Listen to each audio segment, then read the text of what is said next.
Hello बच्चों, स्वागत है आपके अपने YouTube channel Rudra nursing express पर, जहां हम नर्सिंग की पढ़ाई को आसान बनाते हैं। आज के वीडियो में हम चर्चा करेंगे प्रसव की तीसरी अवस्था के बारे में, जिसमें दो महत्वपूर्ण प्रक्रियाएं शामिल हैं। पहला क्या होता है? प्लासेंटा का अलग होना। दूसरा हमारा प्लासेंटा का बाहर निकलना। यह स्टेज माँ और शिशु दोनों के लिए ही महत्वपूर्ण होती है, इसीलिए इसे समझना हर नर्सिंग स्टूडेंट व हेल्थ केयर प्रोफेशनल दोनों के लिए ही आवश्यक है। वीडियो को अंत तक देखें और यदि आपको हमारा कंटेंट पसंद आता है तो उसे लाइक, शेयर और सब्सक्राइब करना बिल्कुल भी ना भूलें। आपके सपोर्ट से ही हमें और अच्छा कंटेंट बनाने की प्रेरणा मिलती है। तो चलिए सीखते हैं, समझते हैं और जानते हैं। तो थर्ड स्टेज ऑफ लेबर, याद रखिएगा, थर्ड स्टेज ऑफ लेबर को हम प्लासेंटल स्टेज ऑफ लेबर के नाम से भी जानते हैं। क्या कहते हैं बेटा? थर्ड स्टेज ऑफ लेबर को प्लासेंटल स्टेज ऑफ लेबर भी कहते हैं। ठीक है, डेफिनेशन क्या होगी? The third stage of labour last from the birth of the baby, ठीक, until the placenta is expelled. क्या कहना चाहता है? सेकेंड स्टेज लेबर में हमने देखा था बेबी की डिलीवरी हो गई थी, तो यहाँ क्या है? बेबी की डिलीवरी के बाद और प्लासेंटा जब तक बाहर नहीं निकल आता है तब तक वो स्टेज क्या कहलाएगी? आपकी थर्ड स्टेज ऑफ लेबर कहलाएगी। ठीक है, ठीक है, एक बार मैं फिर से डिफाइन कर रहा हूँ।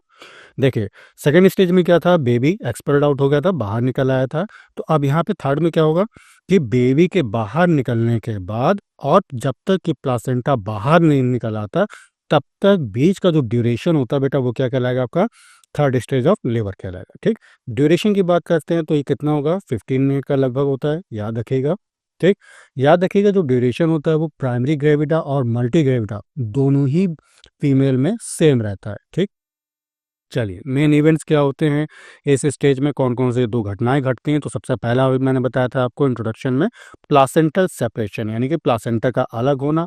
ठीक, अलग हो गया, इसके बाद प्लासेंटा क्या होगा बेटा? एक्सपल्स होगा, यानी कि बाहर निकलेगा। ठीक है, चलिए, तो सबसे पहले हम देखेंगे प्लासेंटल सेपरेशन। ठीक, तो फर्स्ट पॉइंट हमारा uterine contractions and retraction play important role of placental separation. ठीक है, इंपॉर्टेंट पॉइंट है, याद रखिएगा।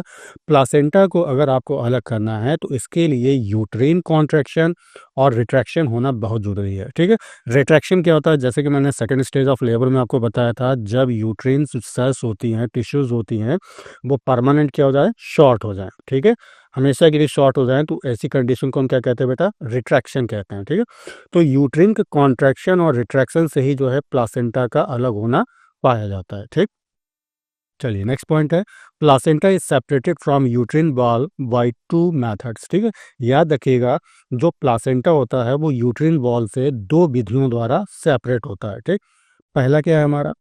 द सुल्ज मेथड, जिसको हम सेंट्रल सेपरेशन के नाम से भी कहते हैं, और दूसरा हमारा होता है द डंकन मेथड, जिसको हम मार्जिनल सेपरेशन के नाम से भी जानते हैं। ठीक है, चलिए, इन दोनों जो मेथड अब मैंने आपको बताया था, याद रखिएगा, ये एक मैकेनिज्म होता है किस तरह प्लासेंटा को डिलीवर करना है। ठीक है, चलिए, तो सबसे पहले हम बात करेंगे सुल्ज मेथड की, यानी कि सेंट्रल सेपरेशन। ठीक है, तो placenta separates from the center with blood collecting behind it. ठीक है, this is known as the retro placental clot. याद रखिएगा, सुल्ज मेथड में क्या होता है? जो प्लासेंटा सेपरेट होता है, अलग होता है, कहाँ से बेटा अलग होगा?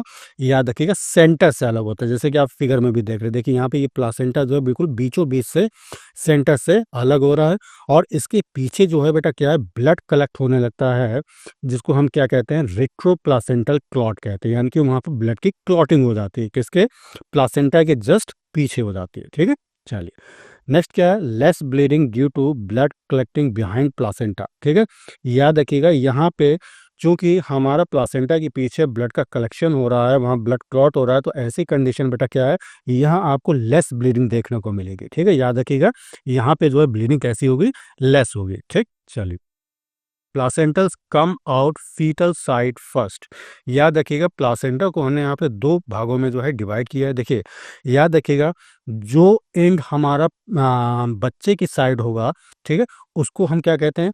फीटल साइड कहते हैं। ठीक है, फीटल साइड जो प्लासेंटा होता है, याद रखिएगा, इसको हम किस नाम से जानते हैं? तो वीलस कॉरियन के नाम से भी हम इसको जानते हैं। ठीक है, तो ये किन चीज़ों से मिलकर बना होता है? याद रखिएगा, आपका एमनियन हो गया, कॉरियन हो गया, और अम्बिलिकल कॉर्ड हो गई। ठीक है, जैसे कि हम सब जानते हैं कि अम्बिलिकल कॉर्ड में बेटा याद रखिएगा, टू जो है आपकी आर्टरी होगी और एक जो है आपकी वेन प्रेजेंट होती है। क्लियर है? चलिए, नेक्स्ट पॉइंट है, this is the most common method, ठीक है।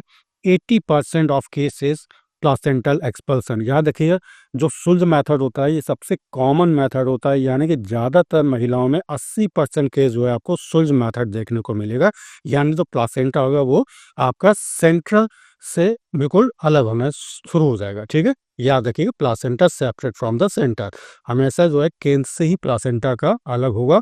80% महिलाओं में ऐसा देखा गया है। क्लियर है बच्चा? चलिए, अच्छा, दूसरा हमारा मेथड क्या है, डंकन मेथड, जिसको हम मार्जिनल सेपरेशन भी कहते हैं। जैसे कि नाम से स्पष्ट है, the Matthew Duncan method occurs when placenta separate from the edge of the placenta, ठीक है।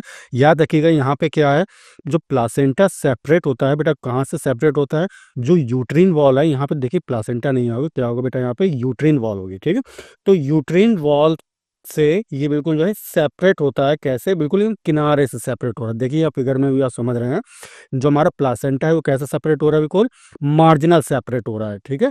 बिल्कुल एकदम किनारे से सेपरेट हो रहा है, ना कि सेंट्रल से, ठीक है। चलिए, placenta is delivered maternal side first.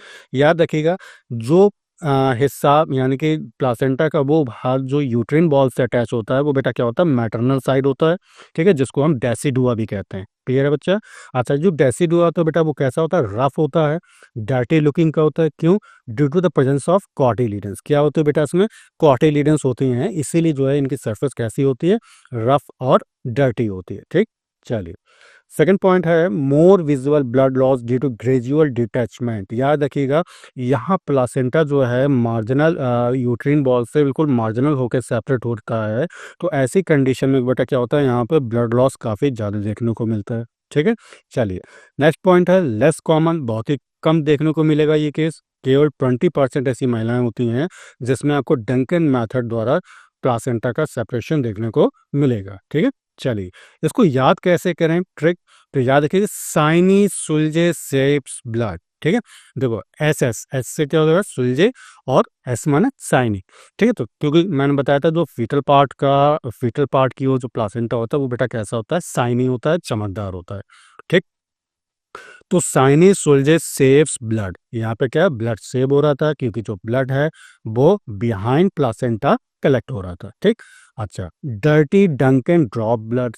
Dirty Duncan क्यों कहा गया, क्योंकि मैंने बताया था, जो माँ के साइड के जो प्लासेंटल साइड होता है, जिसको हम डेसिडुआ कहते हैं बेटा, वो कैसा होता है, रफ होता है, due to the presence of cotyledons, ठीक है। तो इसीलिए जो है देखने में कैसा लगता है, डर्टी लगता है, और यहाँ से बेटा क्या है, ब्लड ड्रॉप आउट होता रहता है, यानी कि ब्लीडिंग होती रहती है, राइट बच्चा। चलिए, तो आशा करता हूँ कि आपको ट्रिक अच्छे तरह समझ में आ गया होगा। अब आप जो है इन दो मेथड को इजीली आप याद कर सकते हैं, कभी भी आप भूलेंगे नहीं, ठीक है। चलिए, चलिए बात करते हैं साइंस ऑफ प्लासेंटल सेपरेशन। जब प्लासेंटा अलग होता है तो क्या क्या साइंस देखने को मिलते हैं। तो सबसे पहला है, umbilical cord start to lengthen. याद रखिएगा, यहाँ पे अम्बिलिकल कॉर्ड की जो लंबाई है वो बढ़ने लगती है, ठीक। चलिए, दूसरा क्या है, ट्रिकलिंग या गूज ऑफ ब्लड। इसका मतलब क्या होता है बेटा, यहाँ जो है ब्लड बहना स्टार्ट हो जाता है, या ब्लड का रिसाव शुरू हो जाता है, ठीक। चलिए, नेक्स्ट पॉइंट हमारा, uterus changes from an oval shape to globular. यानी कि कहने का मतलब क्या है, जो यूट्रस का आकार है, गर्भाशय का जो आकार है, वो अंडाकार से होकर किसमें चेंज हो जाता है, गोलाकार हो जाता है, ठीक। कैसा हो जाता है बेटा, ग्लोब्यूलर हो जाता है। क्लियर है? चलिए, with this science mother will give a gently push.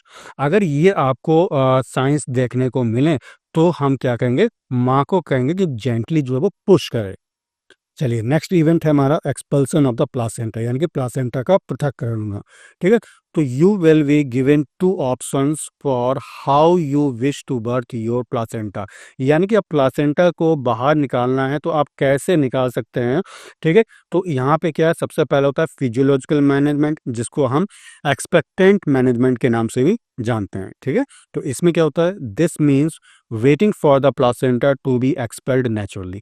यहाँ क्या, हमें यहाँ वेट करना है, यानी कि प्लासेंटा को अपने आप बाहर निकलने देना, ठीक है, नेचुरली तरीके से निकलने देना, without the use of medication, बिना किसी मेडिकेशन के, ठीक।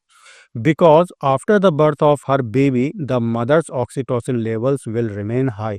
क्यों ऐसा होता है बेटा, क्यों नेचुरली रूप से निकलता है, तो याद रखिएगा, बच्चे के जन्म के बाद में क्या होता है, माँ में जो ऑक्सीटोसिन का लेवल होता है विल काफ़ी ज़्यादा हाई रहता है। ठीक है, continue this process of uterine contraction, और ऐसा बेटा कब तक रहेगा, जब तक कि यूट्रिन में आपकी गर्भाशय में कॉन्ट्रैक्शन बने रहते हैं, तब तक जो है ऑक्सीटोसिन का लेवल बढ़ा रहता है। और ऐसी कंडीशन में क्या होता है, जो प्लासेंटा है वो खुद ब खुद बाहर निकल आता है नेचुरली तरीके से। क्लियर है बच्चा? चल, अच्छा, अगर टाइम ड्यूरेशन की बात करते हैं तो ये 15 टू 20 मिनट्स में टाइम लगता है। ठीक, मिनिमल इंटरवेंशन, यानी कि आपको यहाँ पे क्या करना है, मिनिमल इंटरवेंशन करना है, बहुत ही पेशेंट के साथ में कम उसके साथ में इंटरवेंशन करना है। कोई भी मेथड या कोई भी आप चीज़ अप्लाई कर रहे हो पेशेंट को, वो बहुत ही कम करना है उसके साथ में। ठीक है, चलिए, दूसरे क्या हमारा एक्टिव मैनेजमेंट। तो एक्टिव मैनेजमेंट में क्या होता है, this means you will be given medication to help contract the uterus and expel the placenta.